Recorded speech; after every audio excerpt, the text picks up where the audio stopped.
My name's Lorraine. I'm an artist. I grew up in the Ribbon suburbs of West London, and as soon as I went to East London in my 20s, felt that I'd come home. I studied fine art, and in my studies I was studying photography, film and video in a fine art department which didn't have a technician, so it made me very inventive, I think, and assumed that I could do anything. As a fine artist and as a student, I wanted to find a way to use my work to make a difference. I didn't want to do what I saw some of the other artists doing, which was sort of making work for galleries, making work for the art market. I wanted to find a way that my work made sense for ordinary people and could help create social change. So I studied at Reading University. First of all, St Martin's School of Art, which was probably the best educational year of my life. That was a foundation. Then 4 years at Reading University, and then a year in Berlin at the Hochschule der Künste. At university, I'd started to work in photography, film and video, partly because I didn't fit anywhere else, and there was a tutor, Ron Hazelden, who sort of took students under his wing who didn't fit into all traditional media, and it was fantastic. I never looked back. So that's when I started really with experimental film, structural film. In the year in Berlin, I was working, I met my ex-partner Peter Dunn at Reading. We started working together when I left, and he was studying at the Slade and I was at the Hochschule in Berlin, where we did a piece about really about the framing of art within institutions and the need to break out of institutions. So that was something where we started to use video. I hadn't really used video very much as an undergraduate, but it made sense in terms of documentation, and we did simultaneous performances which we documented, and then we took them to one site and then we took it to another site, so we built up a sort of bank of four monitors which played all the different parts of the event. So that was probably the first time I sort of really started to use video. Coming back from Germany, Peter and I were lucky enough to get a film video fellowship from Greater London Arts Association, and the remit was to work in Bethnal Green and work with different groups in the community in film and video. That was all there was. So we did film workshops in Bethnal Green Museum of Childhood. I worked with any children who turned up, including 18-month-year-olds. Some of their parents would just dump the kids and leave them with us. So we did drawing on film. We'd also used the dolls' houses for sets and did plasticine sort of animation. I suppose most significantly for me, it was at a moment when the Bethnal Green Hospital went into occupation. Peter and I had been trying to find a way to work outside of institutions and work in the sort of wider community in a way that people could relate to. And we had done some work initially in image and text in libraries, which we felt people didn't really understand. So when we had the opportunity to work on this health campaign, it seemed like a way that we could find of working on something that had a real social value. And we were asked if we would do one of our workshops in the hospital because they needed a campaign video. Well, we discovered very early on that those two things don't really go together. When people are doing workshops, they need to be able to fail, and they are learning. Whereas a campaign actually needs a very well-produced production, and it needs it done quickly. And so we discovered that wasn't a process that went together very well, and we had to edit out all the camera shake, and that's how we produced the video, the emergency, called Emergency, about the Bethel Green Hospital. It gave us an opportunity to work with some patients and their experience, and the campaign committee enabled us to work in the hospital. In fact, I remember one particular instance. We worked with a consultant who was very keen for us to film an operation for the removal of a piece of colon from a patient. I'm very, very squeamish, and so we filmed this operation, which I found that I wasn't at all squeamish and didn't mind it. But when we came to look at the footage afterwards, it was it was just back to square one. I could hardly watch it, and so it's very interesting the way that the experience of being in a real situation with real people sort of means that you just deal with it, but watching something on a screen is something else. Well, during the Bethel Green Hospital campaign, we started to document what was happening on the marches, etc. And we were doing that photographically. And we put that together into to make some posters, and we also made an exhibition that went in the hospital foyer. It's interesting that in the I would say in this country, there is on the left there's a very much a literary tradition. So if there's a campaign, it's always historically been issuing broadsheets and written information. But I think we had proved ourselves really in terms of the way we would work with people and our commitment. So when that campaign finished, there were members of the health workers unions and trades council who wanted to use the money left over to get out some more information. And we sat down with them and talked about what medium that would be, because it could be tape slide, film, video, posters, whatever. And so we discussed how people would see it, and one of the issues is that if it's going to be film or video, then it needed people sitting in a room. Obviously there was no internet then. And we talked about tape slide, which was very much in the fore at that time, and I went on to make tape slide later. But we decided in the end to not to use any of those. We decided to use to do posters. We called them visual pamphlets because they weren't going to go on the streets, but they would go in people's or in doctors' surgeries and waiting rooms where there was a bit more information. So that's what we did. We made another video a bit later called about the Ellen Elizabeth, which was a barge that took young people up the Thames and gave them an experience to take them away from East London and show them how the other half lived. So that was quite an experience. We used video for that. But it was always an issue where to edit it. And with the Bethel Green video, we ended up using North East London Polytechnic. I think we did it on 1 inch, on a format that I don't think is almost unknown now. And then it got transferred to U-matic afterwards. But it was such a problem because we had to, beg and borrow the editing facilities. So that was one issue. Another issue is that, most of the stuff was filmed on Portapacks, which I'm sure you'll have in your archive some information. But it's, these were reel-to-reel video in a square, on a square deck, and quite a sizable camera, and you were meant to hang the Portapack on your shoulder and hold the camera.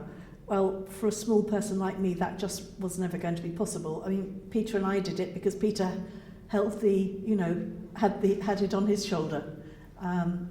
So the technology was really quite problematic. Film was getting more out of the question because, again, the video, the editing was, we'd have needed to be part of an organisation. And even though I was a member of the London Filmmakers Co-op, it seemed in the end that photography was just much more straightforward. We set up a dark room in our cellar, we had a short live house, and we could just develop our own photographs. So we moved quite quickly away from video. Well, I didn't come back to video for a long time. In fact, it wasn't until 2012, so that was about 30 years later, because I'd worked in a number of other media. The reason I came back to it was for a project that I'm still doing, in fact, where I'm working with a group of older men called the Geezers, and I started off by asking them a question about it came out of a research project, perhaps I should say, that was about why the knowledge of older people isn't going into the development of new technologies. And so I met this group in an Age UK centre in Bow and asked them the question, what technology do you think would benefit yourselves or your community, and what development would you like to see? And at the end of the first session, they all wanted to work on tidal power. So we've been doing work on renewable energy for 8 years now. And one thing I wanted to do, the first part of this project was funded through a commission at Space in Hackney. And there was going to be an exhibition. So one thing I wanted to do was give these guys the voice of authority, because part of it, the project was about the fact that older people's voice is not heard. So for that, I did video interviews with them, and they were projected on a large scale in the gallery. In the intervening years, I used the skills that I had, and the work developed. Well, going back to when we were working with the health workers unions on the East London Health Project, out of that, the Trades Council invited us to do a poster about the London Docklands. That was in 1979 when the Thatcher government came into power, and they saw an opportunity of all the land along the river being the biggest bit of real estate in Europe. And that's when the docks were closing down and moving downriver. But a lot of people were living in that area, and there's a lot of plans for how to provide facilities that were needed. And so we set about to create a poster and discovered that there was a lot more to be said. People are very organised in East London. It's an area where there's been a lot of migration over many years. People have had to struggle to survive, and therefore they're very organised. So we were able to go around to all the different groups and ask what sort of posters they wanted. And to cut a long story short, we ended up doing photomurals, which were large-scale billboard-size images. We built them ourselves, so that they weren't advertising billboards, which actually changed like a slow-motion animation. We learned from the East London Health Project and set up a steering group of people from Docklands who would come together and talk about the issues that needed to be communicated. We built these structures in and around the London Docklands, funded by the Greater London Council, which had a very radical arts policy at the time. And we made up a way of doing large posters. So we did them in black and white photography, in photomontage, about A1, then had them photographed in 18 sections, photographed in these sections in a lab on a large scale camera, or large format camera, then blown up to 3 foot by 4 foot sections, which together added up to an 18 foot by 12 foot billboard, you could say. Then these were pasted onto wood, hand coloured, because you couldn't do colour printing then, and varnished, and then screwed onto this billboard, so 18 panels, making an 18 foot by 12 foot image. And we had 6 of those in operation at any one time.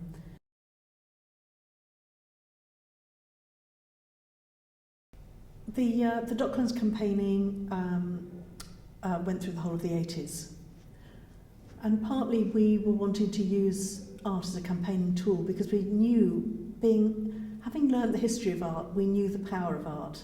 and that it's a very good tool for celebrating, consolidating, conferring power. I mean, you actually have, you know, think about 18th century portraits of landowners standing against their estate and being painted there. So we thought if art can do that for those people, then we want to use art to confer that power onto other people. So in the 70s and 80s, there were opportunities to do that in an activist way. But politics changed quite a lot. I mean, it was the end of the Thatcher era and everything that came after it, and politics became a lot more individualistic. At the same time, we lost the funding for that project, finally, because the government removed the GLC. I mean, it took them a long time to do it. They had to remove a whole tier of government to get rid of it, because they were so popular. But after that, we had to think about what to do next. And we did still retain, so the organisation was the Docklands Community Poster Project. It still retained some funding which had been passed over to the Regional Arts Board, the Greater London Arts Association, the equivalent of Arts Council London. And but we had about half the amount that we used to have. I think what I'd learned is that we had found a way of working with people who had greater knowledge than ourselves about issues, about certain issues. So as artists, we knew how to represent those issues, but that was our specialism. And it's also true to say that other artists used to say to us, isn't it like the lowest common denominator working with a group like that? Because, you know, if everyone's deciding on what a poster looks like, for example. Our experience was completely the opposite, because nobody was telling us what things should look like and we weren't telling them what the issues should be. But we were pooling our skills, and out of that able to produce something much better than any of us could have done by ourselves.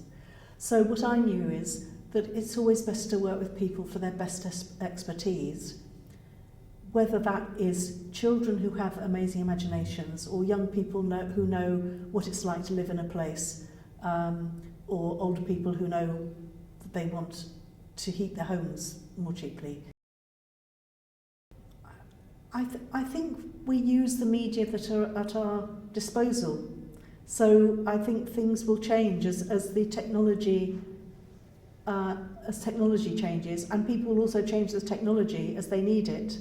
I mean, it was Walter Benjamin who basically said that, talked about the artist as producer, and that actually it isn't just the content, it's the means of production that is important. So I think people will use technology and media innovatively, and that will change the way it's done. So I think it's not possible to predict, because obviously everything's changing so rapidly, and with social media, I haven't used social media myself, but you know, that is obviously going to be a new area for people to explore. And I suppose also video has taken on a different role, hasn't it, in the sense that, you know, it's something that a lot of people do.